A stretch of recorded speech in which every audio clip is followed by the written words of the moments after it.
Vau, вообще qizib ketdi-ku bu notebook. Hozir seni sovutaman. Atlas 60 FN41. Hozir ko'ramiz ichida nima bor. Bombasi bor. Bombani ochamiz.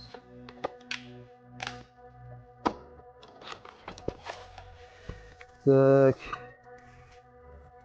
Logotip bilan mumkin, notebook yopishtirib olish mumkin. Dokumentlari, asosiysi dadam kuller. Wow. 6 ta kuller bilan jihozlangan. Bu normalniy sovutadi deb umid qilaman. Yana bu yerda kabel, pitaniya.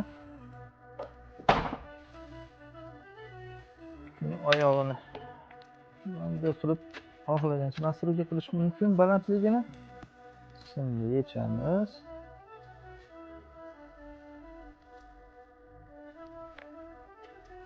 Mana joyga tutamiz yuziga. Bu tomonini notebookda tutamiz. Va yopish tugmasini bosamiz. Mana men aytgan kullerlarni tezligini boshqarish mumkin ekan. Mana yondi. Endi tezlatib ko'ramiz. Mana ko'ryapsiz, wow.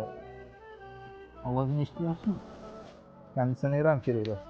Mana bu podstavkani ochamiz va notebookni qo'yamiz. Endi notebookimiz hech qachon qizib ketmaydi. Bu videoni notebook qizib ketayotgan do'stingizga yuborib qo'ying.